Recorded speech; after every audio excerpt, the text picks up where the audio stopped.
Hi friends, welcome back to cooking and shop with Arunandu channel. ముందుగా మన ఛానల్ని చూస్తున్న వాళ్ళు ప్లీజ్ సబ్స్క్రైబ్ మై ఛానల్. ఈరోజు వీడియోలో దొండకాయ కర్రీ ఎలా చేయాలో చూద్దాం. ముందుగా శుభ్రం చేసుకున్నటువంటి పావు కిలో దొండకాయలను తీసుకొని గుత్తి వంకాయకి కట్ చేసుకున్నటువంటి 4 ఒప్పులుగా అయినా కట్ చేసుకోవచ్చు, లేదా నేను వీడియోలో చూపించిన విధంగానైనా కట్ చేసుకోండి.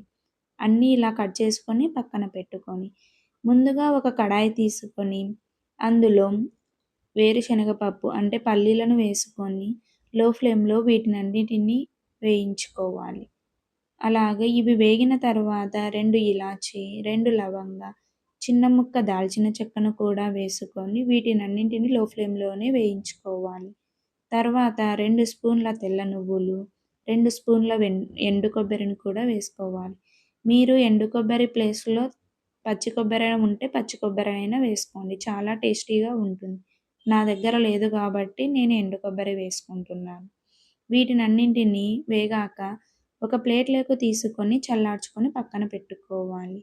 అదే కడాయిలో ఒక 2 స్పూన్ల ఆయిల్ వేసి ఆయిల్ హీట్ అయ్యాక మనం ముందుగా కట్ చేసుకున్నటువంటి దొండకాయ ముక్కలను వేసుకొని వీటన్నిటిని 10-15 మినిట్స్ ఆయిల్‌లో మగ్గించుకోవాలి.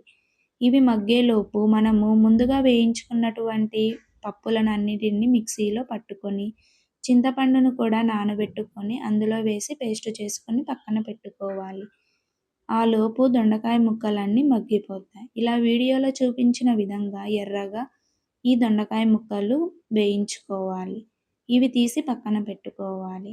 అదే కడాయిలో ఆయిల్ ఉంటుంది కాబట్టి బిర్యానీ ఆకు, ఆవాలు, జీలకర్ర, కరివేపాకు, చిన్నగా కట్ చేసుకున్నటువంటి ఆనియన్, పచ్చిమిర్చి, టమాటా, అల్లం వెల్లుల్లి పేస్ట్ వేసి టమాటాలు మెత్తబడేంత వరకు మగ్గించుకోవాలి. ముందుగా మనం పేస్ట్ పట్టుకున్నటువంటి మిశ్రమాన్ని కూడా ఇందులో వేసి కొద్దిగా వాటర్ వేసి ఒక 10-15 మినిట్స్ వీటిని ఉడికించుకోవాలి మూత పెట్టుకొని. ఇలా బబుల్ ఫామ్ అయ్యేటప్పుడు మనం వేయించుకొని పెట్టుకున్నటువంటి దొండకాయ ముక్కలను వేసుకొని పసుపు, ఉప్పు, కారం, నేను ఎక్కువనే వేసుకుంటున్నా కారం. మీరు ఒకవేళ తినేవాళ్ళు తక్కువ అయితే తక్కువ వేసుకోండి. ఇలా వేసుకొని 10-15 మినిట్స్ వీటిని కూడా ఉడికించుకోవాలి.